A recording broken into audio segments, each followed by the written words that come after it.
So we are starting our session that is on chapter number 2 जो किस पे main focus करता है नर्सिंग केयर ऑफ पेशेंट पे। तो nursing care of patient totally focus on what patient.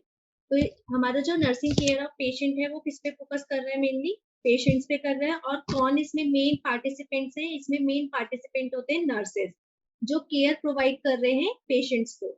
तो generally nursing care of patient, जैसे अगर हम NABH की बात करते हैं तो NABH में हमारा कौन सा चैप्टर होता है जो मेन फोकस करता है पेशेंट केयर पे? वो होता है COP, केयर ऑफ पेशेंट। तो सेम नर्सिंग एक्सीलेंस भी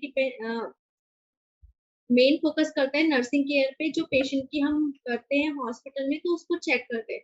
तो जनरली इस चैप्टर में हम पढ़ेंगे कि क्या क्या मेन स्टैंडर्ड्स है जो गाइड करते हैं और एनकरेज करते हैं पेशेंट सेफ्टी पे और उसकी क्वालिटी को इम्प्रूव करने के लिए नर्सिंग केयर को जो हम केयर प्रोवाइड कर रहे हैं उस पर मेनली ओवरऑल क्या क्या प्रिंसिपल्स है।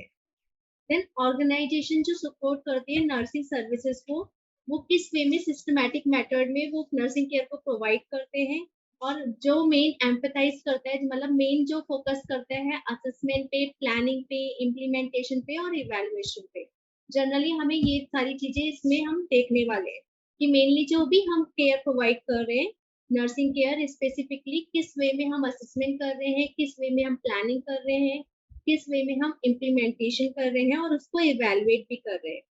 और मेनली ये पेशेंट सेंटर्ड चैप्टर है, तो पेशेंट सेंटर्ड केयर प्रोवाइड किया जाता है जो इन्वॉल्व करता है पेशेंट को भी, फैमिली को भी। जनरली कोई भी हम डिसीजन मेकिंग हम किसी भी ट्रीटमेंट में लेने जा रहे हैं या कुछ भी हम ऐसा है इन्वेस्टिगेशन रिलेटेड हो, कुछ भी पेशेंट रिलेटेड हम कोई भी फैक्टर हम करने जा रहे हैं या कुछ भी ऐसी चीज करने जा रहे हैं जिसमें पेशेंट को इन्वॉल्व कर रहे हैं या केयर है या फिर कोई भी प्रोसीजर है, तो उसमें हम जनरली पेशेंट को भी इन्वॉल्व करते हैं और फैमिली को भी इन्वॉल्व करते हैं। तो किस वे में हम उनका इन्वॉल्वमेंट करते हैं पेशेंट केयर में, किस वे में हम उनको बताते हैं या किस वे में हम उनको एडुकेट करते हैं उन सारी चीजों के बारे में, उस चीजों के बारे में भी हम इस चैप्टर में देखेंगे। तो और क्या देखेंगे हम इस चैप्टर में? जनरली जो भी हमारे पेशेंट है, जो रजिस्टर्ड नर्स है, जनरली वो पेशेंट और पेशेंट फैमिली या अदर टीम मेंबर जो है उसमें किस तरीके से उनको मतलब उनके लिए कैसे डिसीजन लेते हैं, किस तरीके से प्लान करते हैं, किस तरह इम्प्लीमेंट करते हैं, इवेलुएट करते हैं, देन डॉक्यूमेंट करते हैं नर्सिंग केयर को, जो नॉलेज और बेस्ट प्रैक्टिसेस को रिफ्लेक्ट करता है कि हाँ जो भी उन्होंने किया है काम वो अच्छा किया है, यानी कि इस नर्स को नॉलेज है किस वे में उसको काम करना है और किस तरीके से वो बेस्ट प्रैक्टिसेस को फॉलो कर रही है।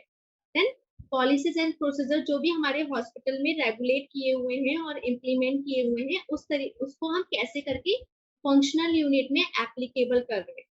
तो जो भी हमारी पॉलिसीज है, प्रोसीजर है, बिकॉज जो भी पॉलिसी प्रोसीजर है हॉस्पिटल का वो तो सारा हमें नर्सेस को बताना है तो उनको वही फॉलो करना है, अदरवाइज मिसमैच हो जाएगा। जो हमारा स्टैंडर्ड है और जो हम इम्प्लीमेंट किए हुए हैं वो सारा मिसमैच ना हो, तो हमें क्या करना होता है, सब नर्सेस को अवेयर करना होता है कि हमारे हॉस्पिटल की क्या पॉलिसी और हम क्या फॉलो कर रहे हैं, किस वे में फॉलो कर रहे हैं।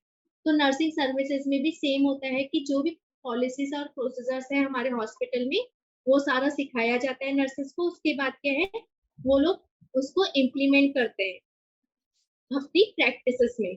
जब वो अपनी प्रैक्टिसेस में इम्प्लीमेंट करते हैं तो हम उसको भी चेक करते हैं कि किस वे में उन्होंने इम्प्लीमेंट किया है। तो वो क्या करता है, जनरली असिस्ट कराता है, जो भी हमारे नर्सिंग प्रोफेशनल होते हैं, मैनेजर्स होते हैं, वो लोग चेक करते हैं और उसके अकॉर्डिंग वो फाइंड आउट करते हैं कि कोई भी नर्सिंग केयर कॉम्प्रोमाइज तो नहीं हो रही है। देन पेशेंट सेफ्टी और नर्सिंग प्रोफेशनल जो है, समटाइम क्या क्या होता है, कुछ कुछ स्टैंडर्ड ऐसे हैं जिसमें क्या होता है, हम लोग क्या है पेशेंट को भी इंटरव्यू करते हैं कि आपको हमारी केयर कैसी लगी, या फीडबैक कह सकते हैं हम उसको। इन दी वे ऑफ फीडबैक हम क्या है पेशेंट से भी पूछते हैं, या रेगुलर हम जो राउंड्स लेते हैं, हमारा जो नर्सिंग इंचार्ज हो गया, सुपरवाइजर हो गया या एरिया मैनेजर हो गया, वो लोग अपने अपने एरिया में राउंड्स लेके क्या है पेशेंट के पास जाते हैं, पेशेंट से मिलते हैं, पेशेंट से बात करते हैं और कुछ भी ऐसा कंसर्न होता है जो पेशेंट बताते हैं उसके अकॉर्डिंग वो उसको सॉर्ट आउट करते हैं। तो वो इंटरव्यू करते हैं। और टाइमली क्या होता है, नर्सिंग जो मैनेजर्स हैं वो नर्सेस से भी मिलते हैं, जिससे क्या है उनको जो वर्क एनवायरनमेंट है उनके लिए बहुत अच्छा रहे। तो कंटिन्यूअसली वो पेशेंट और नर्सेस का भी आपस में मिलना, जो मैनेजर है उनके थ्रू उनसे मिलना भी बहुत जरूरी है, जिससे क्या है जो एस्पेक्ट ऑफ केयर है उसको हम पूरा प्रॉपर वे में कर सके। देन हमारा मेनली जो नर्सिंग प्रोफेशनल है वो प्रैक्टिस जो करते हैं जनरली वो कोड ऑफ एथिक्स के अकॉर्डिंग करते हैं, जो हमारा पूरा एथिकली हमारे उसमें नोटेड है, जो भी पॉलिसीज प्रोसीजर बनाई हुई है हमारे हॉस्पिटल की। तो जिससे क्या होता है, उससे थेराप्यूटिक डेवलपमेंट होता है रिलेशनशिप का पेशेंट के साथ, उसकी फैमिली के साथ, और जो भी थ्रू आउट जो भी हॉस्पिटल स्टे है उसमें जो भी इंटरेक्शन हो रहा है वो डिपेंड करता है कि उसका उसके अकॉर्डिंग क्या परसेप्शन आया है हॉस्पिटल के लिए। तो वो भी एक इम्पॉर्टेंट फैक्टर होता है हमारे केयर का, कि जो केयर हम प्रोवाइड कर रहे हैं उसका क्या रिफ्लेक्शन आया उस पेशेंट के अंदर, जो वो नेक्स्ट जाके किसी और को भी बताए, या उनके लिए क्या है रिव्यूज दे कि किस वे में उसको केयर प्रोवाइड किया, वो कितना खुश है या कितना उसको डिससेटिस्फेक्शन हुआ है। देन इसमें हम और क्या देखेंगे, जनरली जो भी हमारा केयर वगैरह प्रोवाइड होता है हॉस्पिटल में, चाहे वो आउट पेशेंट डिपार्टमेंट हो या वार्ड्स हो, इंटेंसिव केयर यूनिट हो या प्रोसीजर रूम हो, ऑपरेशन थिएटर हो, कहीं भी हो, तो जो भी केयर प्रोवाइड की जाएगी वो यूनिफॉर्म मैनर में की जाएगी। ऐसा नहीं है कि कहीं पे ज्यादा कहीं पे कम और कहीं पे बिल्कुल नहीं। तो सब जगह जो केयर प्रोवाइड की जाती है वो सब जगह सेम प्रोवाइड की जाएगी, कुछ भी उसमें डिस्क्रिमिनेशन नहीं होगा। देन इसमें हम बात करेंगे वल्नरेबल कैटेगरी में, जिसमें एल्डरली, फिजिकली और मेंटली चैलेंज्ड आते हैं और चिल्ड्रंस आते हैं। तो वो कोई भी पेशेंट अगर इस कैटेगरी का पेशेंट एडमिट होता है तो किस तरीके से सीनियर नर्सिंग प्रोफेशनल जो है वो असिस्ट करते हैं कि उनको केयर सही से प्रोवाइड किया जा रहा है या नहीं जा रहा है।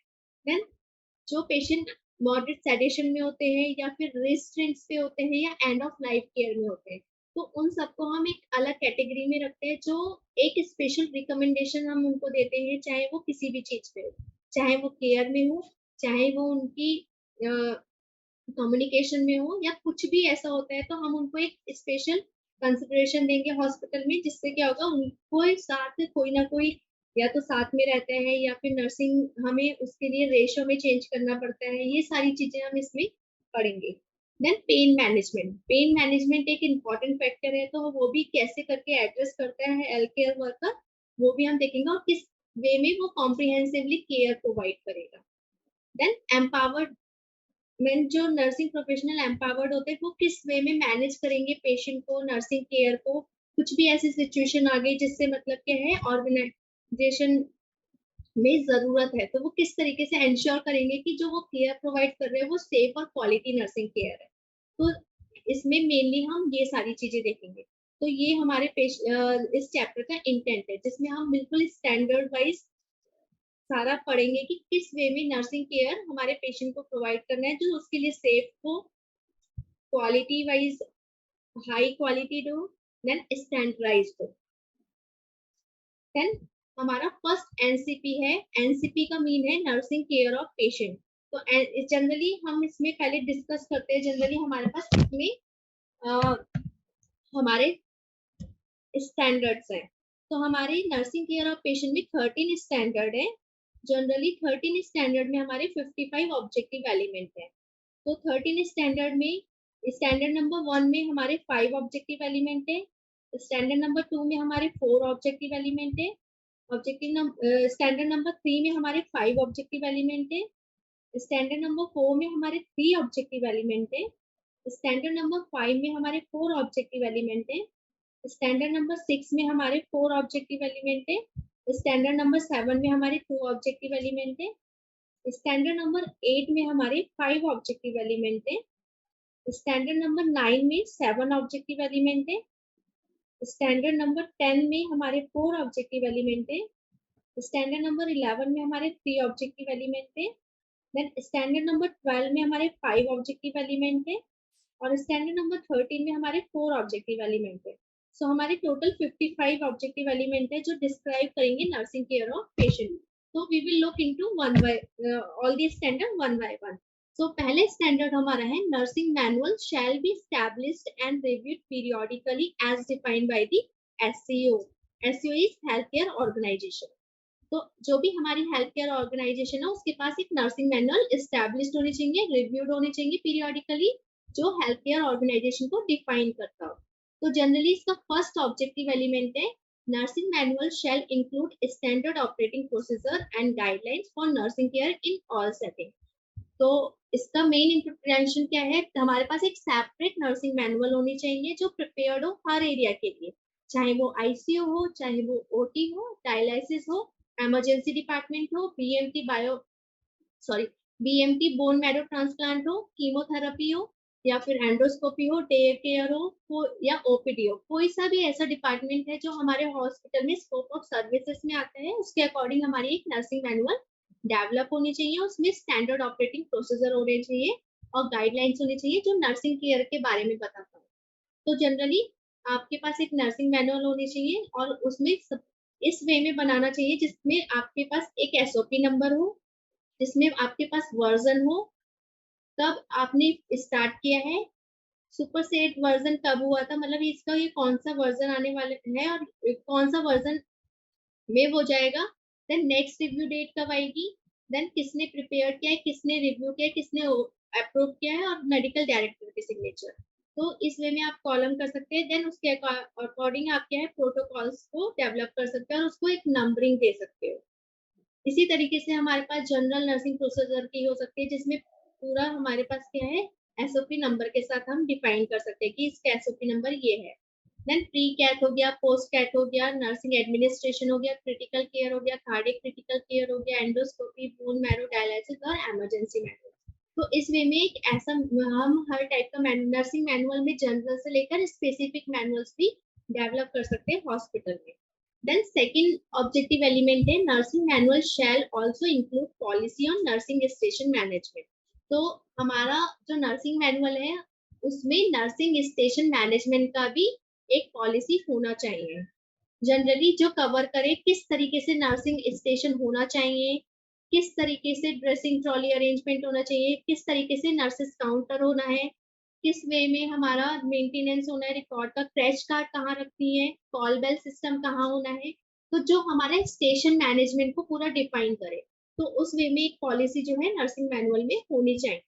तो जनरली हमारे जो है उसमें मैनिंग भी होती है, या फिर जस्ट एग्जाम्पल, तो जो भी हमारा एडमिनिस्ट्रेशन रिलेटेड चीज हो गई या फिर मैनिंग रिलेटेड चीज हो गई, तो जनरली हम नर्सिंग स्टेशन मैनेजमेंट में हम इंफ्रास्ट्रक्चर के बेस पे एक एसओपी डेवलप कर सकते हैं जिसमें हम पूरा स्टेशन मैनेजमेंट के बारे में बताएंगे, जिसमें पूरा इन्वेंट्री भी आ जाएगा, मैनिंग भी आ जाएगा, इंफ्रास्ट्रक्चर भी आ जाएगा, policies and protocol of the unit भी आ जाएगा, जो भी हम फॉलो करते हैं on the basis of that हम एक डेवलप कर सकते हैं nursing station management of different unit. Then हमारा थर्ड ऑब्जेक्टिव एलिमेंट है nursing manual shall contain a master list of various form and format used by the nursing professional. जो भी हम हमारा हॉस्पिटल में जो भी हमारे नर्सिंग फॉर्मेट्स हैं, जो भी नर्सेस यूज करते हैं, जिसपे नर्सेस लिखते हैं, तो उन फॉर्म की एक मास्टर लिस्ट होनी चाहिए विद द नंबर, जो हमारा क्या होता है एक क्वालिटी कंट्रोल नंबर दिया जाता है हर डॉक्यूमेंट में जो एप्लीकेबल होता है हॉस्पिटल वाइज, कि वो हॉस्पिटल में वही वाला डॉक्यूमेंट चलेगा। तो क्वालिटी डिपार्टमेंट क्या होता है वो डेवलप को अप्रूव कराता है मेडिकल डायरेक्टर से, देन उसके बाद क्या होता है वो अप्रूव होने के बाद उसका पूरा फॉर्मेटिंग होने के बाद वो क्या है प्रिंट्स के लिए देते हैं। तो सेम वे में जो मैनुअल है उसमें एक मास्टर लिस्ट भी ऐड होनी चाहिए जिसमें पूरी लिस्ट हो कि हमारे हॉस्पिटल में इतने नर्सिंग रिलेटेड फॉर्मेट्स हमारे पास है। फोर्थ ऑब्जेक्टिव एलिमेंट है nursing manual shall be available for and followed by the nursing professional uniformly। तो जनरली नर्सिंग प्रोफेशनल जो है नर्सिंग मैनुअल को आराम से पढ़ सके और उसको फॉलो कर सके अपनी केयर में, यूनिफॉर्मली मतलब कंटिन्यूअसली फॉलो कर सके। जनरली हम कैसे कर सकते हैं, जब इंडक्शन होता है उसको बताना है जो भी न्यू स्टाफ है कि हमारे पास एक नर्सिंग मैनुअल है, या उनको प्रिंट कॉपी अगर दे सकते हैं तो प्रिंट कॉपी जनरली नहीं मिलता है, लेकिन हमारे पास उसकी सॉफ्ट कॉपी होनी चाहिए या फिर उसको वन ड्राइव में होना चाहिए जिससे हम बता सके, या फिर जो भी हॉस्पिटल की डिपार्टमेंट है वहाँ पे जो हमारे सिस्टम्स हैं उसमें वो फोल्डर होना चाहिए नर्सिंग मैनुअल का जो कंटिन्यूअसली अपडेटेड रहे, उसको कंटिन्यूअसली पीरियोडिकली अपडेटेड हो और उसके अकॉर्डिंग हम उसको फॉलो कर रहे हो, जिससे और सबको अवेयर कराने, सारे नर्सिंग स्टाफ को अवेयर कराने कि ये हमारा नर्सिंग मैनुअल है और इसी के अकॉर्डिंग हमारी सारी एसओपीज डेवलप है और इसी के अकॉर्डिंग हमें प्रैक्टिस करनी है अपने पेशेंट पे। इसके अलावा हम कुछ और फॉलो नहीं करते हैं, कोई भी अलग से प्रैक्टिस फॉलो नहीं होगी। तो जिससे क्या है, वो नर्सिंग स्टाफ को हमें इस वे में उसको वो करना है जिससे वो उसी चीज को पढ़ के फॉलो करें। और उसके हम कंटिन्यूसली सेशंस भी कंडक्ट कर सकते हैं नर्सिंग मैनुअल के जो जो एसओपीज है उसके अकॉर्डिंग कि हम क्या फॉलो कर रहे हैं। देन हमारा फिफ्थ ऑब्जेक्टिव एलिमेंट है फर्स्ट एनसीपी का, nursing manual shall be reviewed and updated regularly at least once in annually. तो हमारी जब ये हॉस्पिटल के मेनली जो भी हायर अथॉरिटी होती है लाइक जोनल टाइप हो गए या फिर सीईओ हो गए, तो वो लोग डेवलप करते हैं कि किस टाइम में हमारा नर्सिंग मैनुअल जो है अपडेट होना चाहिए, रिव्यूड होना चाहिए। तो generally at least once in a year भी करना है। और अगर कुछ हमने एडअप किया है या डिलीट करना है कुछ पुरानी प्रैक्टिसेस, तो कंटिन्यूसली एनुअली हम कर सकते हैं। उसके अलावा वहाँ का पीरियड होता है लाइक 3 इयर्स, 2 इयर्स, 1 ईयर, तो उसके अकॉर्डिंग वो रिव्यू करके नर्सिंग मैनुअल को अपडेट करते हैं। तो ये मेन रिस्पॉन्सिबिलिटी होती है नर्सिंग सुपरिटेंडेंट की, जो वो करते हैं, और पूरी टीम की होती है कि वो सारी चीजें देखे पढ़े कि क्या प्रैक्टिसेस में ये सारी चीजें फॉलो हो रही है या नहीं हो रही है, या कुछ ऐसा है जो नहीं हो रहा है तो उसको अपडेट करना है सबको। तो ये सारी चीजें रिव्यू करके बिल्कुल हमें कंटिन्यूसली उसमें लिखना है कि कब रिव्यू हुआ है, कब अपडेट हुआ है, कब वो फाइनल प्रैक्टिस में आया है। देन सेकंड एनसीपी हमारा है, the initial assessment shall be done by the nursing professional in predetermined format as prescribed time and और as per need of the patient. तो जनरली ये हमारा एनसीपी तो जो है मेनली फोकस करता है इनिशियल असेसमेंट पे। तो इसमें जो इनिशियल असेसमेंट है जो नर्सिंग प्रोफेशनल करते हैं, वो एक प्री डिटरमाइंड फॉर्मेट में होना चाहिए और उसका एक प्रिस्क्राइब टाइम होना चाहिए जो टाइम में उन्हें कंप्लीट करना है। और नीड ऑफ द पेशेंट के अकॉर्डिंग होना चाहिए, जो पेशेंट की नीड है उसके अकॉर्डिंग उनका इनिशियल असेसमेंट कंप्लीट होना चाहिए। तो इसका फर्स्ट ऑब्जेक्टिव एलिमेंट है, initial assessment of in patient includes nursing assessment done and documented at the time of admission। Generally जो इनिशियल असेसमेंट होता है वो नर्सिंग असेसमेंट जो भी हो रहा है पेशेंट का डॉक्यूमेंट होना चाहिए eight the time of the admission. तो हमारी जो क्वालिटी टीम होती है जनरली मेडिकल क्वालिटी और क्वालिटी नर्सिंग, ये लोग क्या करते हैं इसका एक टैग पीरियड देते हैं कि जनरली आईसीयू में कब करना है, इमरजेंसी में कितने टाइम तक कंप्लीट करना है। तो हमारा जो इनिशियल असेसमेंट है जो इमरजेंसी में जब पेशेंट आता है तो उसका एक टैग पीरियड आपको अलग मिल जाएगा, देन वार्ड और आईसीयू का अलग मिल जाएगा। तो इस वे में वो लोग डेवलप करते हैं एज पर दी डिपार्टमेंटल थिंग कि इमरजेंसी में इमरजेंसी है तो 15 मिनट्स में और 20 मिनट्स में आपको इनिशियल असेसमेंट कंप्लीट करना ही है। This is the tag period of the hospital. And अगर वो आईसीयू में जाता है पेशेंट, वार्ड में जाता है, तो उसकी नीड के अकॉर्डिंग, जैसे वार्ड और आईसीयू में गया तो सेटलमेंट ऑलरेडी इमरजेंसी में हो गया, तो वहां पे अगेन हमारा इनिशियल असेसमेंट हो रहा है वार्ड और आईसीयू में। तो वहां का टैग पीरियड वो लोग चेंज करके रखते हैं क्योंकि वहां पे ऑब्वियसली पेशेंट थोड़ा बहुत सेटल्ड है। तो उसमें वो 30 मिनट्स या 1 आवर का टाइम देते हैं कि 30 मिनट्स के अंदर या 1 आवर के अंदर हमारा इनिशियल असेसमेंट, जिसमें क्या होता है आइडेंटिफाई करनी है नर्सिंग नीड और special need of the patient बिल्कुल टाइम फ्रेम के अंडर में। जैसे जितना टाइम फ्रेम उस डिपार्टमेंट का उसी टाइम फ्रेम के अंदर में हमें वो वाली चीजें आइडेंटिफाई करनी है कि पेशेंट की क्या नीड है, क्या स्पेशल नीड है, क्या नर्सिंग नीड है। And this is the example of the nursing admission assessment. तो इसमें आप देख सकते हैं फर्स्ट जनरल इंफॉर्मेशन हो गया, देन साइकोलॉजिकल स्टेटस हो गया, सोशियो इकोनॉमिक स्टेटस हो गया, देन वाइटल्स हो गए, पेशेंट ओरिएंट है तो क्या क्या हो सकता है, देन अगर अटेंडेंट है तो क्या क्या चीजें हैं, देन पेशेंट को कोई एलर्जी या एडवर्स रिएक्शन तो नहीं है। देन अब आगे स्पेसिफिक नीड। तो स्पेसिफिक नीड में पेशेंट के sensory, then speech, artificial prosthesis जो होते हैं या फिजिकल डिसेबिलिटी, ये सारी चीजें तो नहीं, अगर है तो क्या एक्शन लेना है। देन फंक्शनल असेसमेंट कि पेशेंट खुद से कर सकता है या किसी का असिस्टेंस चाहिए। Then nutritional assessment, then fall risk assessment, उसकी टोटल स्कोरिंग, उसके अकॉर्डिंग उसको प्रायोरिटी। तो ये सारी चीजें एक ये एग्जांपल है नर्सिंग एडमिशन असेसमेंट का। तो अगर जब भी पेशेंट आता है तो इसको हमारा एक टाइम फ्रेम दे दिया गया है कि 30 मिनट से 1 आवर में कंप्लीट करना। तो हमारे सारे पैरामीटर जो है with in a frame complete होने चाहिए।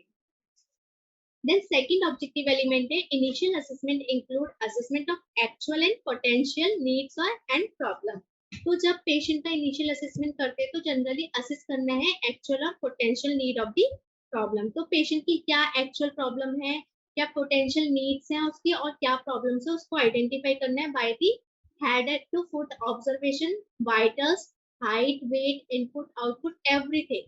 तो हमारा जो इनिशियल असेसमेंट है सब कुछ आ जाएगा। इवन आप देख सकते हो स्ट्रोक असेसमेंट भी किया गया है, हेड एंड नेक है, चेस्ट एंड एब्डोमेन है। तो सारा हमारा head to to examination patient का करना है, जिससे हमें पता चलेगा क्या एक्चुअल नीड है, क्या पोटेंशियल नीड है और क्या प्रॉब्लम है। Third objective element is the initial nursing assessment result in a documented nursing care plan. तो जब हमने पेशेंट का नर्सिंग असेसमेंट किया है, उसके अकॉर्डिंग उसका क्या प्लान आया, प्लान ऑफ एक्शन क्या है, as per the diagnosis, as per the need of the patient, हम उसको क्या नर्सिंग केयर प्लान कर रहे हैं। तो जो असाइन स्टाफ ने डॉक्यूमेंट किया है उसके अकॉर्डिंग वो लोग चेक करते हैं कि पेशेंट की क्या नीड है और वो क्या है जनरली नर्सिंग केयर प्लान को डेवलप करते हैं।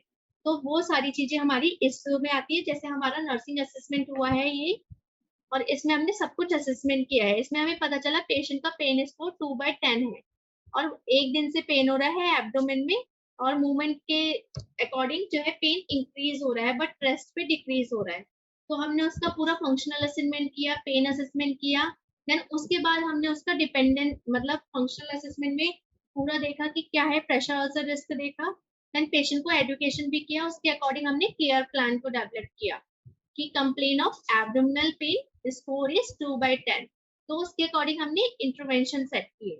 तो हमने ये सारे इंटरवेंशन पेशेंट को दिए। देन पेशेंट को शिवरिंग की भी कंप्लेन है, तो उसके अकॉर्डिंग हमने क्या है उसको उसके अकॉर्डिंग दिए। तो हमने जो भी आइडेंटिफाई किया उसके अकॉर्डिंग हमने नर्सिंग केयर प्लान को डेवलप किया।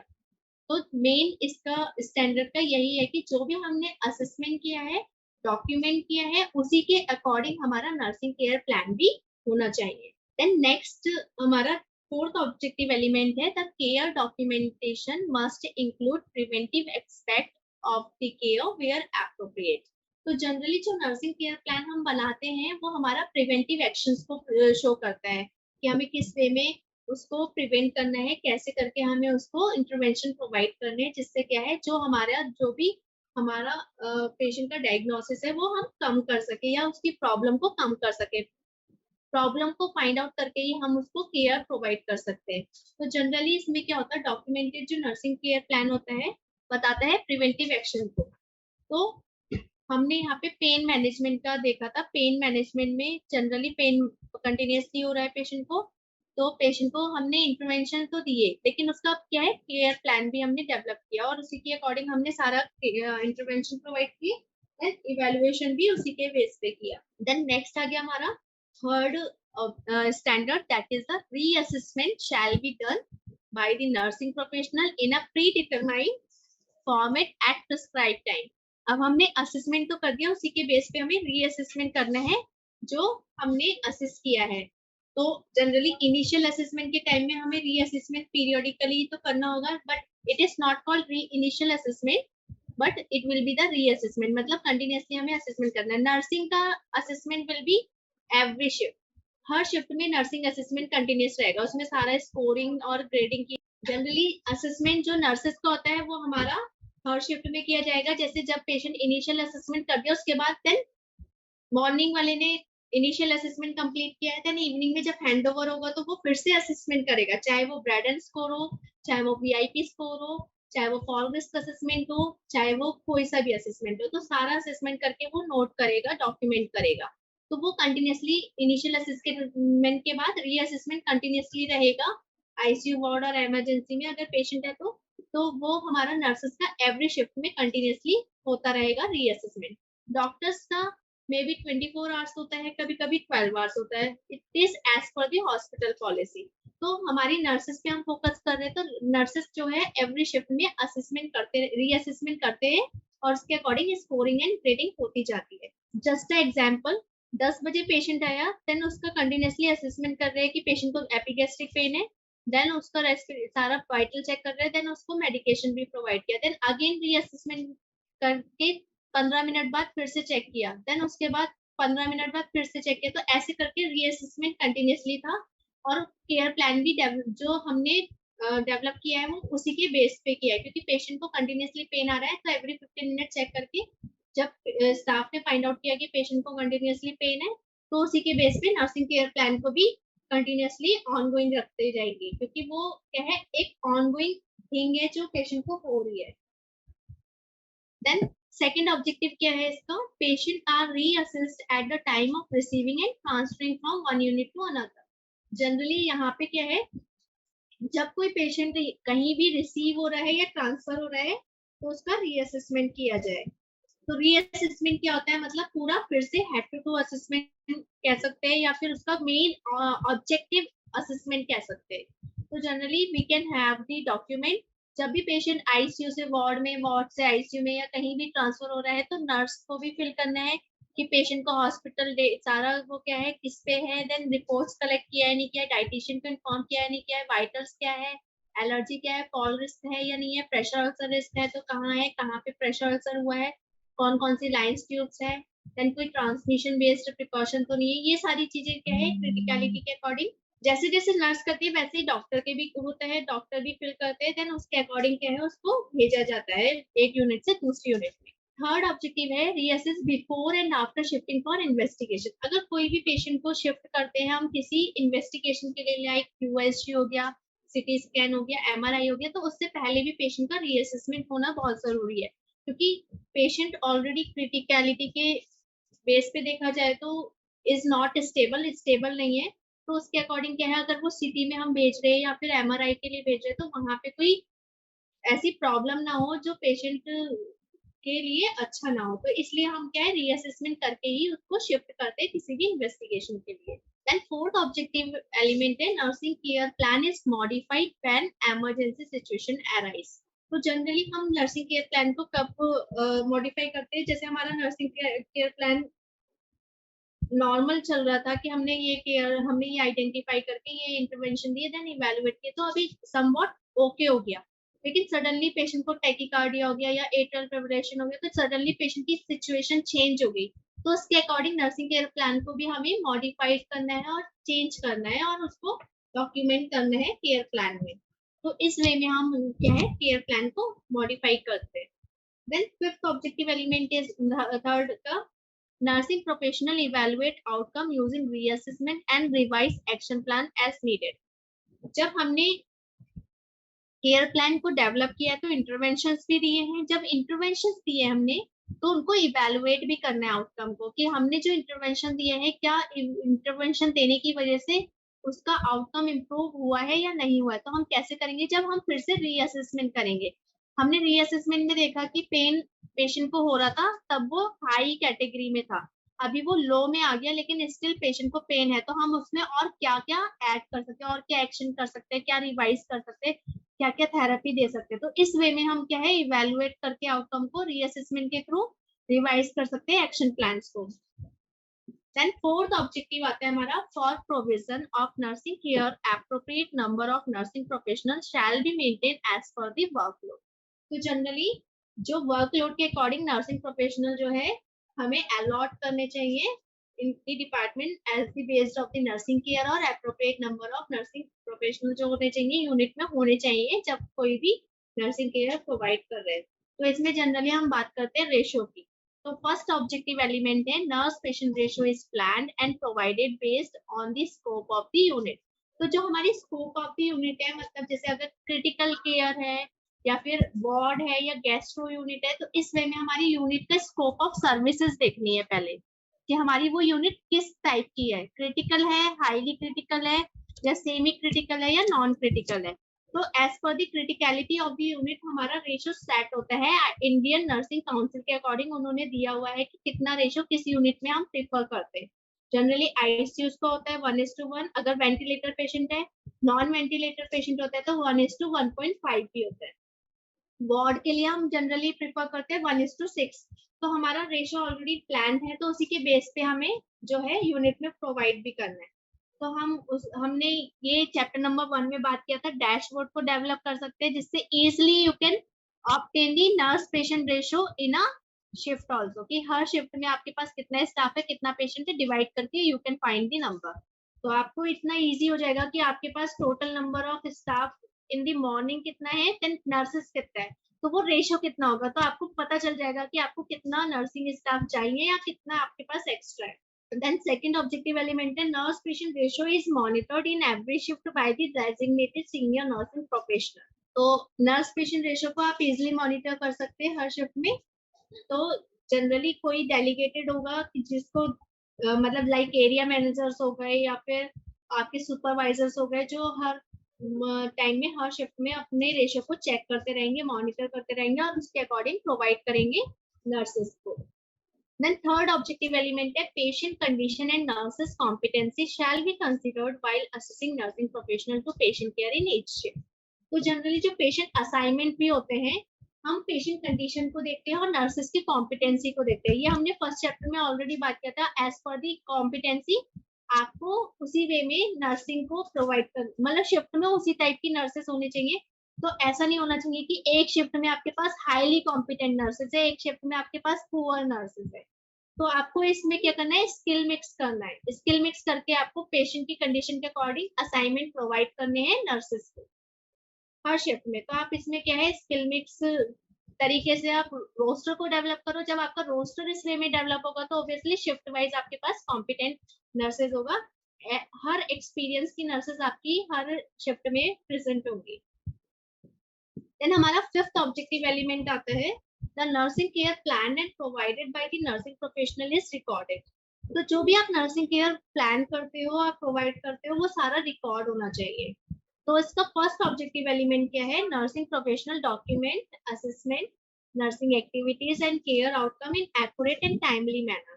तो जो भी हम काम कर रहे हैं पेशेंट के ऊपर, जो भी हम केयर प्रोवाइड कर रहे हैं पेशेंट को, वो सारा क्या है डॉक्यूमेंट होना चाहिए एक्यूरेटली और टाइमली. तो जनरली जब भी हम डेली केयर प्लान या फिर कोई भी डॉक्यूमेंट कर रहे हैं तो हम डेट और टाइम हमेशा प्रेफर करते हैं. डेट और टाइम डालते हैं हर टाइम और उसके बाद क्या है सिग्नेचर करते हैं और फिर उसके बाद क्या है टीएलबी उसके ऊपर एंड मतलब चेक करके सिग्नेचर करेगा. तो वो सारी चीजें हमें चेक करनी है. कैसे करके कर सकते हैं आप चेक, डॉक्यूमेंट रिव्यू करके. जो सीनियर नर्सिंग प्रोफेशनल है वो अपने जूनियर्स का डॉक्यूमेंट रिव्यू करे कि इन्होंने सही से टाइम और एंट्री करी है या नहीं करी है, केयर प्लान लिखा है नहीं लिखा है, सिग्नेचर और आईडी डाली है नहीं डाली है. ये सारी चीजें आपको चेक करनी है और टाइमली चेक करनी है, बिफोर अ शिफ्ट कंप्लीट करना है सारा. Then fourth objective element है documented information shall be checked and supervised by the senior nursing professional wherever appropriate. तो जो भी डॉक्यूमेंट किया गया है डॉक्यूमेंट्स में, क्योंकि डॉक्यूमेंट इज अ वन, मैं आपको इसमें एक चीज बताना चाहती हूँ. जो भी हम पेशेंट का डॉक्यूमेंट फिल करते हैं वो एक तरह से हमारा क्या है मेडिकल लीगल डॉक्यूमेंट है. मेडिकली लीगल डॉक्यूमेंट क्या होता है, जिसके बेस पे बहुत सारी चीजें हो सकती है. जैसे अगर कभी इन केस कभी भी किसी हॉस्पिटल में ऐसा केस आता है कि किसी टाइम में वो कोर्ट वगैरह का केस है, तो उस टाइम में वो document as a evidence based one present किया जा सकता है कि पेशेंट को ये सारी चीजें थी. तो वो सारी चीजें क्या है इस वे में साइंटिफिक वे में लिखी होनी चाहिए, कुछ भी ऐसा गलत चीज नहीं लिखी होनी चाहिए. इसीलिए जो भी डॉक्यूमेंट किया गया है वो सीनियर नर्सिंग प्रोफेशनल को काउंटर चेक करके सिग्नेचर भी करना होता है उसके साथ में कि उन्होंने चेक किया है कि ये सारा चीजें सही लिखा गया है. क्योंकि अगर इन केस कभी कुछ ऐसा केस आ जाता है जिसमें वो चीजें हमें शो करनी है तो हम वो शो कर सकें. देन थर्ड ऑब्जेक्टिव एलिमेंट होता है there shall be a consistent pattern adopted by the nursing service for documentation of nursing care. तो जो भी हम नर्सिंग केयर प्रोवाइड कर रहे हैं हॉस्पिटल में वो यूनिफॉर्म पैटर्न में होनी चाहिए, सेम होने चाहिए, चाहे वो आईसीयू हो, चाहे वो वार्ड हो, चाहे इमरजेंसी हो. अगर एक पॉलिसी आपने डेवलप की है आईवी कैनुला के लिए, जैसे आपने वस्कुलर एक्सेस डिवाइस के लिए एक पॉलिसी डेवलप की है कि आपकी जो आईवी एक्सेस है वहां पे डेट और टाइम लिखा होना चाहिए जब भी आईवी कैनुला चेंज होता है या इंसर्ट किया जाता है. तो वो पूरे हॉस्पिटल में सेम होनी चाहिए और सेम सब लोगों को फॉलो करना चाहिए सेम वे में और डॉक्यूमेंटेशन भी सारा सेम होना चाहिए. फोर्थ ऑब्जेक्टिव एलिमेंट है adequate supervision is ensured for the junior staff after delegating the responsibility. जब हमने किसी भी जूनियर स्टाफ को दिया है कोई काम और एक्टिविटी या नर्सिंग केयर प्रोवाइड करने के लिए तो सुपरविजन भी करना है कि क्या उन्होंने वो केयर सही से किया है, क्या उन्होंने सारा प्रोसेस सही से फॉलो किया है नहीं किया है. तो ये सारी चीजें भी हमें देखनी होती है. सिक्स्थ स्टैंडर्ड है हमारा the nursing care is individualised to address the needs of the patient and family. मतलब जो नर्सिंग केयर हम दे रहे हैं पेशेंट को वो इंडिविजुअलाइज्ड होनी चाहिए, जो एड्रेस करे पेशेंट और फैमिली की नीड्स को। तो जनरली इसका जो ऑब्जेक्टिव एलिमेंट है, फर्स्ट ऑब्जेक्टिव एलिमेंट है, जो nursing protocols are developed by nursing professionals based on current best practices and shelf focused on patient safety. तो जो भी हमारे हॉस्पिटल में पॉलिसीज बनाई गई हैं जनरली फोकस करती है पेशेंट सेफ्टी पे और क्वालिटी केयर पे। तो जो भी हम प्रैक्टिसेस फॉलो कर रहे हैं वो फॉलो होनी चाहिए क्लियरली। बेस्ट प्रैक्टिसेस में जो भी प्रोटोकॉल बनाए गए हैं वो उसी बेस पे फोकस करके बनाए जाते हैं। तो जनरली जो भी केयर हम प्रोवाइड कर रहे हैं वो बेस्ट होनी चाहिए as per the policies and protocol. Then second है हमारा assignment of the patient for nursing care is based on patient needs to maximise the outcome. तो जनरली हम नर्सिंग को, जो नर्सेज हैं उनको हम जो असाइनमेंट करते हैं पेशेंट का, पेशेंट की नीड के अकॉर्डिंग करते हैं जिससे जो है आउटकम जो है वो अच्छा आए। तो कैसे आएगा, जिससे हमारे पास वेंटिलेटर पेशेंट है सारे, तो सारे वेंटिलेटर पेशेंट है तो हम ऑब्वियसली एक नर्स को 2 वेंटिलेटर पेशेंट नहीं दे सकते क्योंकि क्रॉस इन्फेक्शन के भी चांसेस हो सकते हैं और कॉम्प्रोमाइज भी हो सकता है केयर में, क्योंकि एक नर्स सेम पेशेंट को सेम तरीके से दोनों पेशेंट को नहीं देख पाएगी क्योंकि दोनों ही वेंटिलेटर है, दोनों को ही नीड है केयर की। तो उस टाइम में हम क्या करते हैं, असाइनमेंट क्या है इस वे में देते हैं कि 1:1 का रेशियो आए और नर्सेज जो है अच्छे से पेशेंट की नीड्स को कंप्लीट कर सकते हैं जिससे आउटकम इंप्रूव हो सके। देन थर्ड हमारा ऑब्जेक्टिव एलिमेंट है nursing use patient specific sensitive communication and interactive technique to individualize the care। तो जनरली जब भी नर्सिंग पेशेंट की केयर प्रोवाइड करती है, अगर पेशेंट जो है कॉम्प्रोमाइज होता है कम्युनिकेशन में, तो क्या करते हैं वो कुछ ऐसी इंटरेक्टिव एक्टिविटी को करती है जिससे वो केयर को प्रोवाइड कर सके या कंप्लीट कर सके। तो अगर पेशेंट मुंह से बोल नहीं सकता तो वो क्या है, वो पूछता है कि सिस्टर पेन दे दो, एक्शन से बात करते हैं, तो हम उसको उस वे में सेंसिटिव कम्युनिकेशन को मतलब कंप्लीटली अंडरस्टैंड करें, क्या पेशेंट बताना चाह रहा है, कि क्या बोलना चाह रहा है, और उसको थोड़ा टाइम दे कम्युनिकेशन के लिए। ऐसा नहीं है कि हर काम जल्दी जल्दी में कर रहे, तो उससे क्या होगा, जल्दी जल्दी में करेंगे तो पेशेंट भी थोड़ा माइंड में इरिटेट होगा कि मतलब मैं बोल नहीं पा रहा, उसके बाद भी सिस्टर मेरे को मतलब बताने नहीं दे रही है या टाइम नहीं दे रही है। तो वो बहुत सेंस उस टाइम में जो कम्युनिकेशन है वो बहुत सेंसिटिव है। तो जो इंटरेक्टिव टेक्निक है आप इम्प्रूव कर सकते हो, उसको पेपर पेन के थ्रू आप लिखवा सकते हो, क्योंकि वेंटिलेटर पे भी पेशेंट है तो आराम से वो थोड़ा अवेक होता है, तो फिर वो क्या है लिख के भी बता सकता है। तो वो सारी चीजें, अगर पेशेंट ट्रकेस्टमी का है तो वो स्पीकिंग वेल्व यूज कर सकते हैं, स्पीकिंग वेल्व लगा के वो पेशेंट बोलता है। तो वो सारी चीजें आप कर सकते हो, या फिर आपको कुछ ऐसे डिनोट कर सकते हो प्लान, जो नॉन वर्बल कम्युनिकेशन है एक्शंस के थ्रू, वो सारी चीजें आप यूज कर सकते हैं।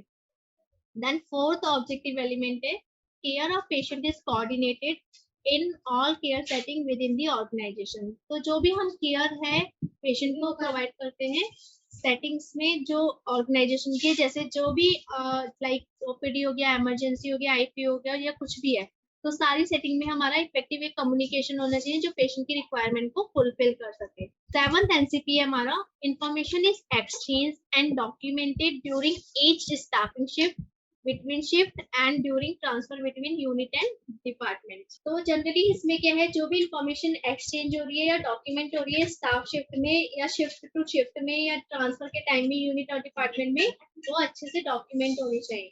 तो इसका फर्स्ट ऑब्जेक्टिव एलिमेंट है documented information shall be clearly dated, timely and signed by the assigners and endorsed by the senior nursing staff at every shift. तो इसमें जनरली मेनली डॉक्यूमेंट हम जो भी कर रहे हैं उसमें क्लियर डेट होनी चाहिए, टाइम होनी चाहिए, सिग्नेचर होना चाहिए। तो वो सारी चीजें आपको क्या है सही से देखना है कि date time sign assign staff ने सही से किया है, और साथ में उसके साथ आईडी भी होनी चाहिए, आईडी भी होनी चाहिए जो हर शिफ्ट में वो डिनोट कर रहे हो।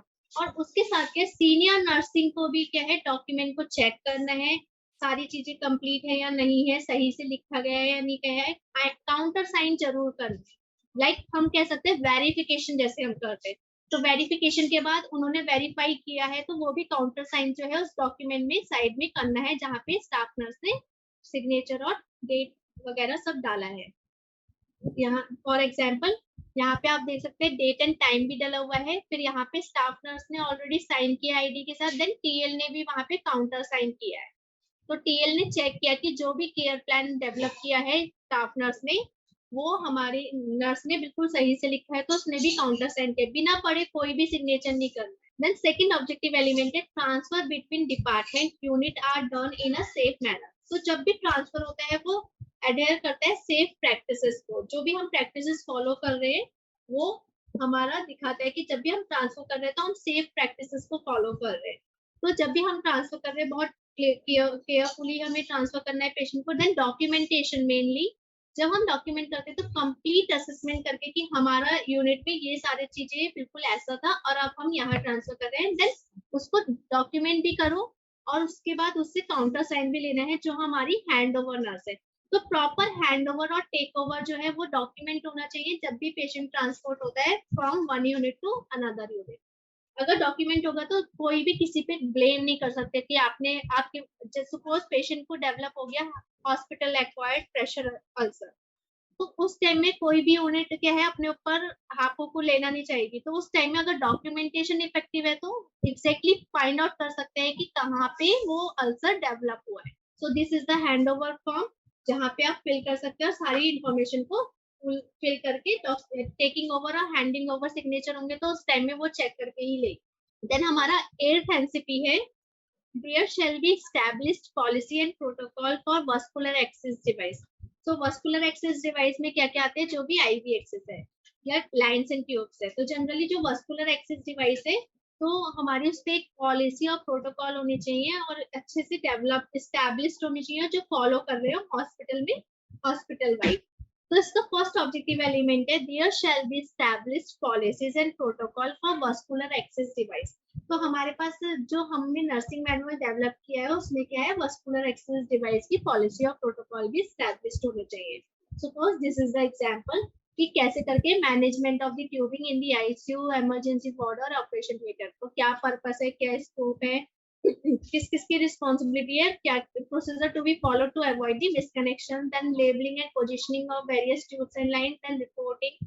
सो all those things will be mention in the SOP. तो आपकी एसओपी डेवलप होनी चाहिए, पॉलिसी में डेवलप होना चाहिए कि क्या आपकी पॉलिसी है वस्कुलर एक्सेस डिवाइस कब चेंज करना है, कैसे चेंज करना है, किसकी लाइफ कब तक है। जैसे आईवी कैनुला होता है तो हम 3 डेज लगाते हैं, 72 आवर्स तक हम यूज करते हैं। समटाइम जो हमारी पॉलिसी के अकॉर्डिंग हम 72 आवर्स करते हैं, नहीं तो 94 आवर्स तक भी हम यूज कर सकते हैं इफ इट इज इंटेक्ट। लेकिन आपके हॉस्पिटल में जो पॉलिसी है आपको उसी वे में फॉलो करना है, तो एसओपी में क्या लिखा है उसके अकॉर्डिंग फॉलो करना है। Then second is the nurse shall select the appropriate type of catheter, peripheral or central, to meet the patient vascular access need। तो जनरली जब भी पेशेंट हम चेक करते हैं तो हम देखते हैं कि पेशेंट को किस टाइप का कैथेटर हम प्रोवाइड कर रहे हैं, तो उसके अकॉर्डिंग उस नीड के अकॉर्डिंग हमने कैथेटर डाला। तो जनरली अगर हम पेरिफेरल डाल रहे हैं तो हाथ में कहाँ डाल रहे हैं इस वे में देखना है, सेंट्रली डालते हैं तो central line generally inserted by the doctor. लेकिन हमें उसमें पूरा डालना है डेट, जब हम ड्रेसिंग देखते हैं तो ड्रेसिंग पे डेट टाइम, देन उसका care bundle, then maintenance bundle, everything will be filled by nurses. तो वो कौन फिल करेगा, नर्सेस फिल करेगी। Then the catheter selected shall be of the appropriate gauge and length with the fewest number of lumen and shall be the least invasive device needed to the accommodate and manage the prescribed therapy। तो जो भी हम patient की therapy चल रही है, मतलब जो भी मेडिकेशन चल रहा है या इन्फ्यूजन चल रहे हैं उसके अकॉर्डिंग हमने सिलेक्ट किया। अगर कम इन्फ्यूजन है, सिर्फ इंजेक्शन है तो आईवी कैनुला डाल सकते हैं, ज्यादा इन्फ्यूजन है, ज्यादा इंजेक्शन है तो सेंट्रल लाइन चल रही है, उसके अकॉर्डिंग मेंटेनेंस भी करना है, गॉस का कितना लेंथ है, कितने गॉस का है, देन कब डलाता, वो सारी चीजें हमें डॉक्यूमेंट भी करनी होती है। देन फोर्थ ऑब्जेक्टिव क्या है, the nurse shall not be alter the vascular device outside the manufacturer direction for use. तो जनरली जो नर्स है वो जो वस्कुलर डिवाइस अगर बाहर से होता है तो वो सारी चीजें यूज नहीं कर सकते, क्योंकि उसकी वजह से क्या है पुराना किसी पुरानी जगह से डल के आया है, पुराने हॉस्पिटल में या कहीं से ऐसे है, तो अगर वो सही प्रैक्टिसेस से नहीं डला है या कुछ भी ऐसा है जो कॉम्प्रोमाइज हो सकता है तो उस टाइम में क्या है नर्सेस जो है वो जनरली रिमूव करके अपना न्यू कैनुला डालते हैं, क्योंकि वो क्या है, पुराना कैनुला जो दूसरी जगह से डला है, अगर प्रैक्टिसेस फॉलो नहीं हुई है तो उसकी वजह से क्या है, वो कॉज कर सकता है फ्लेबाइटिस, जिसकी वजह से पेशेंट में इन्वेसिव है, तो पेशेंट की बॉडी में है, तो क्या करेगा, ये क्या कर सकता है, इन्फेक्शन को कॉज कर सकता है, या क्लैप्सी कर सकता है अगर पेशेंट को सेंट्रल लाइन ऑलरेडी डला हुआ है। तो इस वे में क्या है, अगर हम देखें तो इन्फेक्शन को प्रिवेंट करने के लिए क्या है, हमें बाहर की चीजें यूज नहीं करनी है। देन फिफ्थ ऑब्जेक्टिव है vascular access bundle care for prevention of complication should be followed. तो जो सीडीसी की गाइडलाइंस के अकॉर्डिंग हमारे केयर बंडल को डेवलप किया जाता है, जो इन्फेक्शन कंट्रोल नर्सेज होते हैं, जनरली रिस्पॉन्सिबिलिटी उनकी होती है कि वो सारी चीजें चेक करने की। पैरिफेरल वस्कुलर एक्सेस डिवाइस है तो पैरिफेरल है, सेंट्रल लाइन है तो क्लैप्सी है हमारा। तो हमारा सारा प्रिवेंट करने के लिए सारे पॉइंट्स को फॉलो करना है, देन यस नो सारा टिक करना है, कब हमारा इंसर्ट किया गया है, कितना डेज हो गया है, उसके अकॉर्डिंग पूरा फिल किया जाता है। For example this is the bundle, तो उसमें हमने मॉर्निंग इवनिंग नाइट सब लोग असेसमेंट करेंगे, सब लोग देखेंगे, हैंड हाइजीन करेंगे, सेप्टिक टेक्निक फॉलो करेंगे, देन ड्रेसिंग को चेक करेंगे, कैनुलर ड्रेसिंग है या नहीं है, उसमें लेबल किया है डेट और टाइम और इंसर्शन का टाइम, देन इंट्रोवीनस ट्यूबिंग कोई भी है तो लेबल किया है, रिप्लेस किया है as per the policy. Then infection port जो है, जो इंजेक्शन पोर्ट है, वो वहां पे क्लीन करके हाफ से तब हाफ क्लीनिंग करके ही वो लोग मेडिकेशन को एडमिनिस्टर कर रहे हैं या नहीं कर रहे हैं। देन साइज क्या है कैनुला का, साइज क्या है, देन वीआईपी स्कोरिंग क्या है, तो ये सारी चीजें जो है वो लोग खुद से चेक करेंगे, और सारा फिल करने के बाद मेंटेनेंस बंडल को फॉलो करते रहेंगे मॉर्निंग इवनिंग नाइट। हमारा 9th स्टैंडर्ड है, the nursing care of in patient shell be supervised by senior nursing professional. तो मेनली हमारा जो भी नर्सिंग केयर नर्सेस दे रही है उसको सीनियर नर्सिंग प्रोफेशनल को सुपरवाइज करना है, काउंटर साइन करना है और वेरीफाई करना है। तो इसका फर्स्ट ऑब्जेक्टिव एलिमेंट है a senior suitably experienced nursing professional should guide and supervise the nursing professional in each shift in each department। Generally senior nursing जो है, हमारे जो नर्सिंग है उनको गाइड करना है, सुपरवाइज करना है हर डिपार्टमेंट की हर शिफ्ट वाइज नर्सेस को, तो चाहे वो किसी भी यूनिट में हो। तो और क्या है, काउंटर साइन भी करना है, इसकी वेरीफाई क्या है, काउंटर साइन क्या है, चाहे वो केयर प्लान हो, चाहे वो डॉक्यूमेंटेशन हो या नोट्स हो, कुछ भी हो, सब कुछ वेरीफाई करना है। इवन पेशेंट को भी वेरीफाई करना है कि केयर प्रोवाइड किया है या नहीं किया है। देन सेकंड ऑब्जेक्टिव है senior nursing professional are responsible for the implementation of the policy protocols and procedure of the respective areas. तो जनरली जो भी हमारे हॉस्पिटल की पॉलिसी प्रोटोकॉल प्रोसीजर है, वो सारी चीजें इम्प्लीमेंट करने की रिस्पॉन्सिबिलिटी भी सीनियर नर्सिंग प्रोफेशनल्स की ही होती है। तो उन लोगों को चेक करना है कि जो इम्प्लीमेंटेशन किया है क्या वो फॉलो कर रहा है, उसमें कंप्लायंस है या नहीं है। तो वो सारी चीजें सीनियर नर्सिंग प्रोफेशनल को ही चेक करना है, और उनका ही मेन रिस्पॉन्सिबिलिटी है कि अगर कोई नहीं कर रहा है, कहीं कॉम्प्रोमाइज हो रहा है, तो उसको इम्प्लीमेंट करवाएं। थर्ड हमारा है objective element, the scope of services for senior nursing professionals include supervision and monitoring of all nursing activity related to patient safety, quality of nursing care rendered and turn around time। तो जो भी हमारी scope of services है hospital की unit की, उसके according जो भी सीनियर नर्सिंग प्रोफेशनल है वो सुपरवाइज करे, मॉनिटर करे सारी नर्सिंग एक्टिविटी रिलेटेड, जो भी पेशेंट सेफ्टी रिलेटेड है, क्वालिटी ऑफ नर्सिंग केयर है, या फिर टर्न अराउंड टाइम। जैसे इनिशियल असेसमेंट में हमने देखा था कि उसका एक टर्न अराउंड टाइम फिक्स किया जाता है, जैसे इमरजेंसी में इतने टाइम में हमारा इनिशियल असेसमेंट कंप्लीट होना चाहिए, उसी तरीके से वार्ड और आईसीयू में। तो जब एक टर्न अराउंड टाइम मिल जाता है तो उसके अकॉर्डिंग जो है उनको चेक करना है कि उस टाइम पीरियड में इनिशियल असेसमेंट कंप्लीट किया है या नहीं किया है। तो ये सारी चीजें एक्टिविटी क्या है, वो नर्सिंग प्रोफेशनल जो है सुपरवाइज करते हैं और मॉनिटर करते हैं। एंड हमारा फोर्थ ऑब्जेक्टिव एलिमेंट है, the nursing professional should ensure availability of patient reports and their respective record। तो हम इसमें कह सकते हैं फाइल ऑडिटिंग।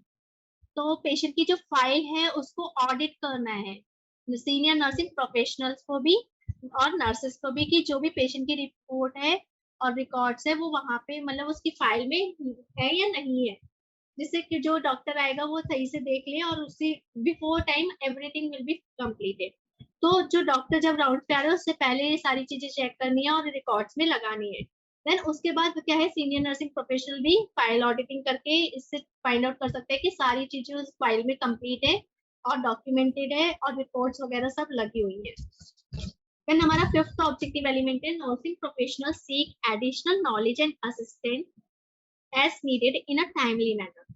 तो जो भी नर्सिंग केयर प्रोवाइड कर रहे हैं उसको एडिशनल नॉलेज जो भी मतलब चाहिए, या फिर कुछ ऐसा फाइंड आउट होता है कि जहाँ कॉम्प्रोमाइज हो रहा है, आपने फाइंड आउट किया है कि नर्सिंग प्रोफेशनल सही से नहीं कर रहा है, तो उस टाइम में उसको एक्वायर कराना है, कि मतलब उसको बताना है, उसी टाइम बताना है जैसे ही आपको लगता है कि वो पूरा फुलफिल नहीं कर पा रहा है। ऑब्जेक्टिव एलिमेंट है, nursing professional recognise any limitation to safe competent and ethical care and report concern and consult and or initiate appropriate changes as necessary। तो जो नर्सिंग प्रोफेशनल है वो रिकॉग्नाइज करे क्या क्या चीजें हैं जो सेफली हम कर सकते हैं, क्या कॉम्पिटेंट होना चाहिए, एथिकल केयर है होनी चाहिए, जो भी हम चेंजेस ला रहे हैं, इनिशिएट कर रहे हैं, वो पेशेंट के अकॉर्डिंग सब सेफ होने चाहिए, कॉम्पिटेंट होने चाहिए, एथिकली अप्रूव मतलब एज पर द पॉलिसी होनी चाहिए। ये सारी चीजें जो है नर्सिंग केयर प्रोफेशनल को फाइंड आउट करनी है अगर कुछ ऐसा लगता है कि ये चीज ठीक नहीं हो रही है तो। देन हमारा सेवंथ ऑब्जेक्टिव है, nursing professional evaluate disseminate and support the integration of evidence based practice findings into the practice. तो जनरली जब भी हमने नर्सिंग प्रोफेशनल ने इस वाले ऑब्जेक्टिव एलिमेंट में था कि पहले रिकॉग्नाइज करना है कि हमने जो भी किया है सेफ है, कॉम्पिटेंट है, एथिकल है, सब कुछ एविडेंस बेस्ड है, जो भी चेंजेस हमने लाए हैं उसके अकॉर्डिंग जो भी जरूरी चेंजेस है वो कर सकते हैं। इस वाले ऑब्जेक्टिव एलिमेंट में हम बात करते हैं जब उन्होंने वो केयर प्रोवाइड किया है तो वो उसको इवेलुएट करे, डिससेमिनेट करे कि जो हमने केयर किया है वो एविडेंस बेस्ड प्रैक्टिस है और जो भी प्रैक्टिसेस वो फॉलो कर रहे हैं वो एविडेंस बेस्ड होना चाहिए और पॉलिसीज में रिटर्न होना चाहिए। देन 10th हमारा स्टैंडर्ड है, the nursing care of vulnerable patient, elderly children, physically and और mentally challenged shall be supervised by senior nursing professional. तो जनरली हमारा जो प्रोटोकॉल होता है वल्नरेबल कैटेगरी के लिए, वल्नरेबल पेशेंट जो होते हैं जनरली उनको हमें एक्स्ट्रा केयर प्रोवाइड की जाती है। वल्नरेबल कैटेगरी में हमारे एल्डरली आ गए, जैसे मोर देन 60 इयर्स और उनका वेट, उनका बीएमआई जो होता है 16 से कम होता है। देन चिल्ड्रन जिनकी एज 18 या 12 से कम है उनको हम रखते हैं। फिजिकली और मेंटली चैलेंज जो पेशेंट होते हैं उनको रखते हैं। और भी कई कैटेगरी होती है जिनको हम वल्नरेबल ग्रुप में रखते हैं। तो इसका फर्स्ट ऑब्जेक्टिव एलिमेंट है, there are protocol governing care of vulnerable patient. तो हमारे पास एक प्रोटोकॉल होना चाहिए जो गवर्न कर सके कि किस तरीके से हमें वल्नरेबल ग्रुप को केयर प्रोवाइड करना है। तो जनरली जब हम असेसमेंट करते हैं, इनिशियल असेसमेंट करते हैं, उस टाइम में भी हम वल्नरेबल पेशेंट को असेसमेंट करते हैं कि पेशेंट की एज 65 से ज्यादा तो नहीं है, यंग पेशेंट तो नहीं है, 12 ईयर से कम तो नहीं है, या टर्मिनली इल तो नहीं है, क्रिटिकल केयर पेशेंट तो नहीं है, हाई रिस्क प्रेगनेंसी तो नहीं है, फिजिकल और मेंटल डिसेबिलिटीज तो नहीं है, हिस्ट्री ऑफ अल्कोहल और ड्रग एब्यूज का तो पेशेंट नहीं है, एक्यूट डिप्रेशन का तो पेशेंट नहीं है, एक्टिविटी ऑफ डेली लिविंग वो कर पाता है या नहीं कर पाता है, विक्टिम ऑफ एब्यूज और नेग्लेक्ट तो नहीं है, कि कॉम्प्रोमाइज इम्यून सिस्टम तो नहीं है, पेशेंट रिसीविंग कीमो और radiation therapy, patient on restraint, unconscious और unattended female patient, patient unable to speak English और local language and immediate post operative और पोस्ट प्रोसीजर मतलब सेडेटेड पेशेंट। तो ये सारी कैटेगरी क्या होती है, वल्नरेबल कैटेगरी होती है जिसमें हमें एक्स्ट्रा केयर प्रोवाइड की जाती है। तो ये सारा प्रोटोकॉल ऑलरेडी डेवलप होना चाहिए हॉस्पिटल में। फिर सेकंड ऑब्जेक्टिव एलिमेंट होता है, तो the nursing staffs are trained to care for vulnerable patient. तो जो नर्सिंग स्टाफ है उसको भी बताना है, हमें सिखाना है, ट्रेन करना है केयर ऑफ वल्नरेबल पेशेंट पे। तो जनरली हम कंटिन्यूसली हर मंथ में एक क्लास रख सकते हैं और हम डिपार्टमेंटल ट्रेनिंग दे सकते हैं और इस वे में हम उनको बता सकते हैं कि कौन कौन सी कैटेगरी है जो वल्नरेबल कैटेगरी है और किस वे में उनको केयर प्रोवाइड की जानी है। Then third objective element is all vulnerable patients are identified as per SCO policy and then assessed and reassessed more frequently at periodic intervals। तो जो वनरेबल पेशेंट है उसको आइडेंटिफाई करना है as per the hospital health care organisation के according. जो हमने policy develop की है उसको हमें देखना है और आइडेंटिफाई करना है कि कौन सा पेशेंट वनरेबल कैटेगरी में आता है। देन उसके बाद उसका कंटिन्यूसली रीअसेसमेंट करना है पीरियोडिकली इंटरवल के अकॉर्डिंग, जो भी पॉलिसी है उसके अकॉर्डिंग। तो नर्सेस का अगर हम बात करें तो एवरी शिफ्ट में जो है रीअसेसमेंट कंटिन्यूसली होता रहता है। तो उसके लिए हम जनरली कैटेगरी के लिए अलग डिफरेंट कलर बैंड दे सकते हैं, आईडी बैंड जिसको बोलते हैं हम। जैसे तो पेशेंट जो वनरेबल कैटेगरी है, जो हमने कॉमन आइडेंटिफिकेशन बैंड रखते हैं उसकी जगह हम उसको एक स्पेशल आइडेंटिफिकेशन बैंड दे सकते हैं, जिससे इमीडिएट फाइंड आउट हो जाए देख के कि पेशेंट जो है वनरेबल कैटेगरी में आता है। देन हम उसकी फाइल पे सेफ्टी फर्स्ट सील भी लगा सकते हैं कि जो जिससे हमें पता चल जाएगा ये वनरेबल कैटेगरी है। तो एज पर दी पॉलिसी आप डेवलप कर सकते हैं इस वे में, जिससे उसका यूनिक आइडेंटिफिकेशन हो कि ये वनरेबल ग्रुप का पेशेंट है। देन फोर्थ ऑब्जेक्टिव है nursing professional monitor vulnerable patient closely participating with the family whenever required. तो कभी जैसे अगर बच्चों की बात करें तो अगर पीडियाट्रिक डिपार्टमेंट है तो जनरली हम अलाउ करते हैं कि पेशेंट की फैमिली भी पेशेंट के साथ आती है। तो नर्सिंग प्रोफेशनल को मॉनिटर करना है वनरेबल पेशेंट को विद द फैमिली, और उसके साथ एक अटेंडेंट भी होना चाहिए, जिससे क्या है कोई भी केयर में कॉम्प्रोमाइज ना हो और कोई भी ऐसी चीज ना हो जो पेशेंट के लिए हानिकारक हो। देन हमारा नेक्स्ट स्टैंडर्ड है the nursing care of patient under restraint physical and और chemical shall be supervised by senior nursing professional. Restraint क्या होता है? जब हम पेशेंट को रिस्ट्रेंट करके रखते हैं, बांध के रखते हैं, या फिर केमिकल भी हो सकता है कि हमने मेडिकेशन के थ्रू उसको सेडेट कर रखा हो या फिर उसको फिजिकली बांधा हो।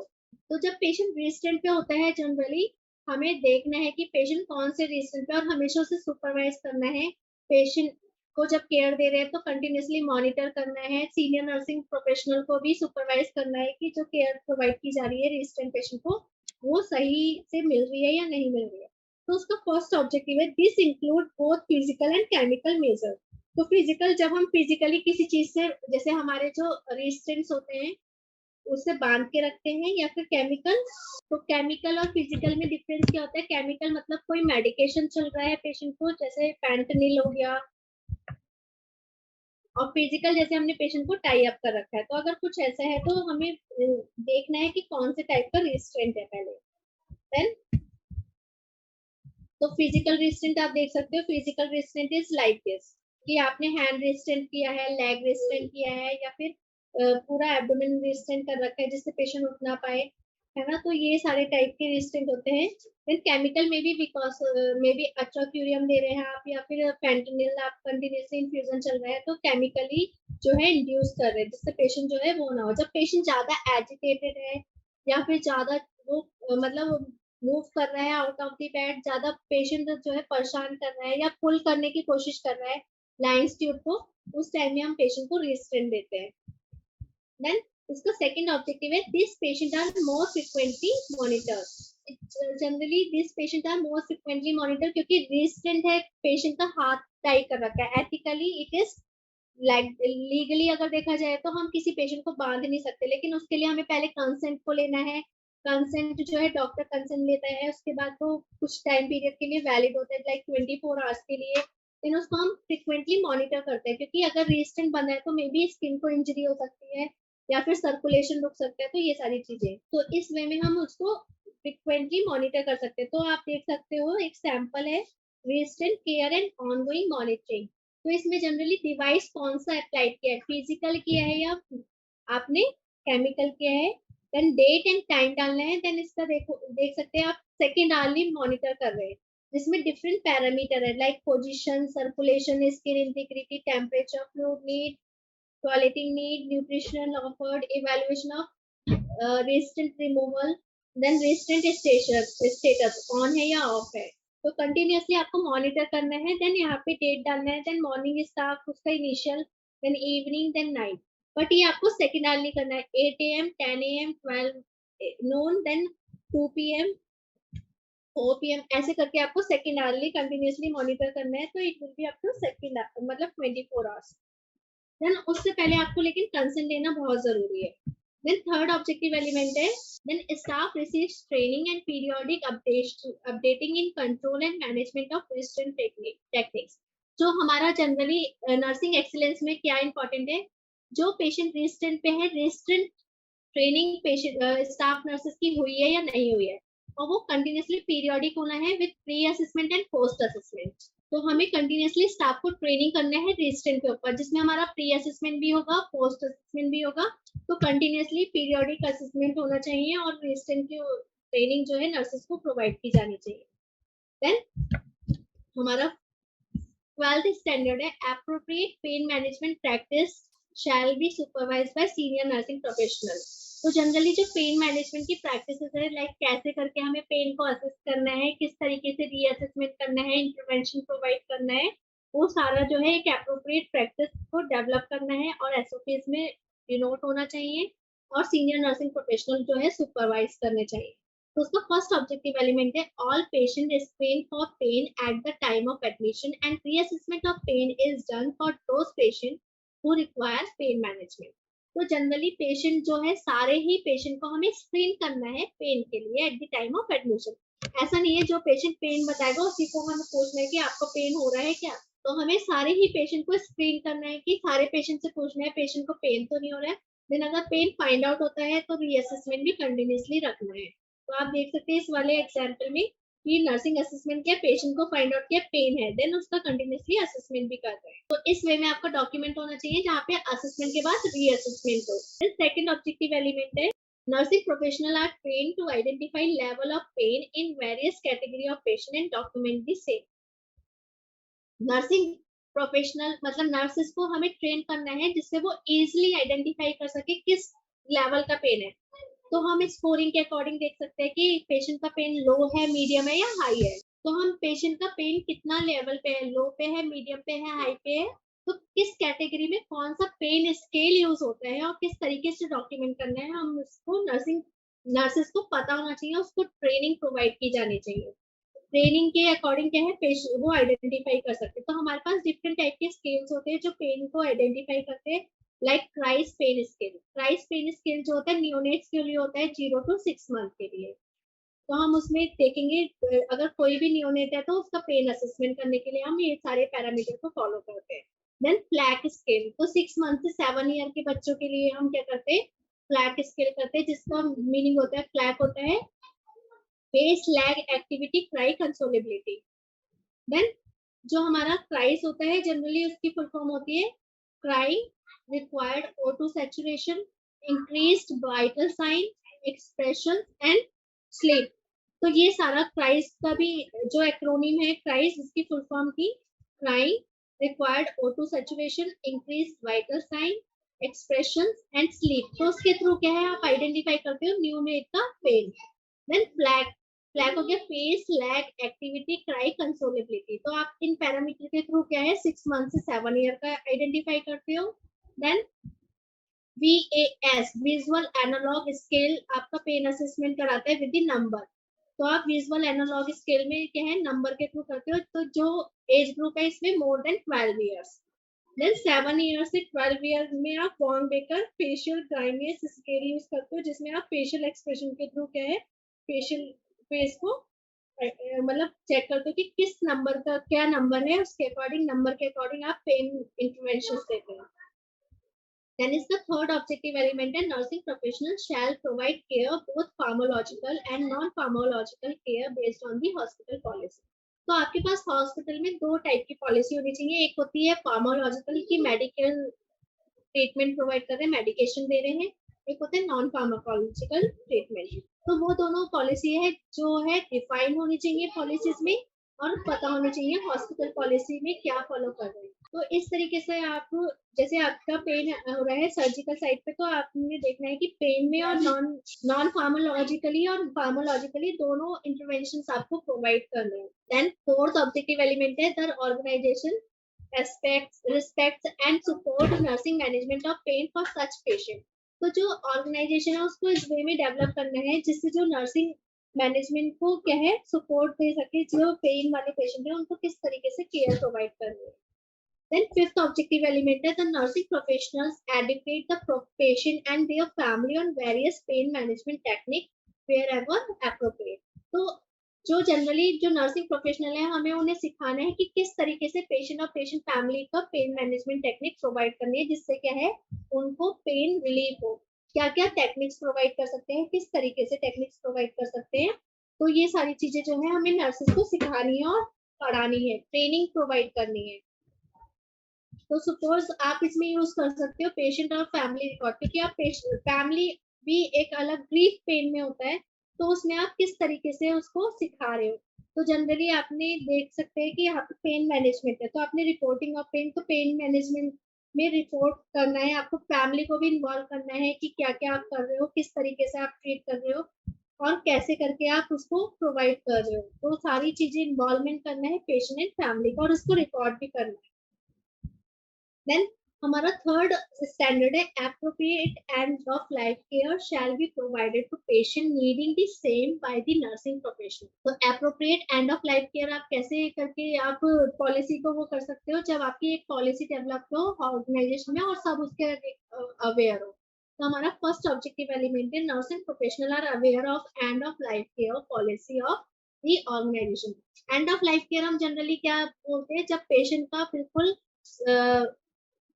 चांसेस खत्म हो जाते हैं रिवाइव करने के, तो हम उस पेशेंट को जनरली उसकी फैमिली को और पेशेंट को बता देते हैं कि अब आपके ट्रीटमेंट में कुछ भी बेनिफिट नहीं होगा, तो इसलिए वो एंड ऑफ लाइफ केयर में चला जाता है या पैलिएटिव केयर भी बोल सकते हैं उसको. तो जनरली जब patient and of life care या पैलिएटिव केयर में है तो हम उसके ज्यादातर जो सिम्टम्स है वही ट्रीट कर सकते हैं. जनरली समटाइम्स क्या होता है, कोई कोई हॉस्पिटल जो है रिसक्सिटेट भी नहीं करता है अगर पेशेंट, क्योंकि उस पेशेंट बोलता है मुझे पीसफुल लाइफ चाहिए, जब मैं मरूं तो मेरे को कोई सीपीआर भी ना करे. तो इसमें में भी कुछ कुछ हॉस्पिटल ऐसे पॉलिसी डेवलप करते हैं. तो जनरली जो हमारी and of life care policy है, हमारी ऑर्गेनाइजेशन के नर्सेस सब अवेयर होनी चाहिए कि हमारे हॉस्पिटल की end of life care policy क्या है. देन सेकंड ऑब्जेक्टिव एलिमेंट है nursing professional shall provide care to meet the unique end of life care of the patient and family. तो इसमें जनरली सिम्टम्स को ट्रीट कर रहे हैं, तो जो भी पेशेंट की नीड्स हैं, फैमिली की नीड्स है लाइक सोशल स्पिरिचुअल नीड, तो वो सारी कंप्लीट करना. अगर पेशेंट चाहता है कि उसकी फैमिली मेंबर्स वहीं रहे, तो पेशेंट की फैमिली को विजिटेशन पॉलिसी प्रोवाइड करना as per the hospital policy. Visit की पॉलिसी क्या होती है, या तो मॉर्निंग या इवनिंग, लेकिन अगर पेशेंट चाहता है तो उसको रूम में शिफ्ट कर सकते हैं और पेशेंट की फैमिली को उसके साथ रख सकते हैं कि एंड टाइम में पेशेंट जो अपनी फैमिली के साथ टाइम स्पेंड कर सके. देन इसका थर्ड ऑब्जेक्टिव एलिमेंट है symptomatic treatment is provided by the nursing professionals for all end of life care patient with a special emphasis on alleviating pain and helping them to cope with psychologically. तो patient को जो pen elevate हो रहा है उसमें क्या है symptomatic treatment provide करना, या पेशेंट को नॉजिया हो रहा है या रेस्पिरेटरी डिस्ट्रेस हो रहा है, तो जो भी ऐसे सिम्टम्स आ रहे हैं उस टाइम में उसको एक सिम्टोमेटिक ट्रीटमेंट प्रोवाइड करना जिससे क्या है साइकोलॉजिकली वो उसको हेल्प कर सके, जिससे वो पीसफुल रहे. And fourth objective element is क्या nursing professional are educated and periodically trained on end of life care. तो same nursing profession nursing excellence इसमें क्या देखता है, एंड ऑफ लाइफ केयर की पॉलिसी सबको पता होनी चाहिए, सबको उसके बारे में सारी जानकारी होनी चाहिए कि एंड ऑफ लाइफ केयर में हमारा क्या आता है, क्या क्या सिम्टम हम ट्रीट करते हैं, किस किस बारे में हम पेशेंट की फैमिली को सिखाते हैं और मेनली क्या क्या हम इसमें रिकमेंडेशन देते हैं. जैसे ऑटोप्सी के लिए कि पेशेंट को बोलते हैं कि ऑटोप्सी करना है नहीं करना है, ऑर्गन डोनेशन करवाना है नहीं करवाना है, तो उसमें पेशेंट और फैमिली दोनों को इन्वॉल्व किया जाता है. तो ये सारी चीजें पता होनी चाहिए. साथ में एंड ऑफ लाइफ केयर के बारे में सारे नर्सेस को पीरियोडिकली एक ट्रेनिंग भी प्रोवाइड करनी चाहिए जो उसमें प्री असेसमेंट और पोस्ट असेसमेंट हो. वो सारी चीजें जो है हम नर्सिंग को देनी है. तो ये सेकंड चैप्टर के बारे में था. I hope everyone is clear.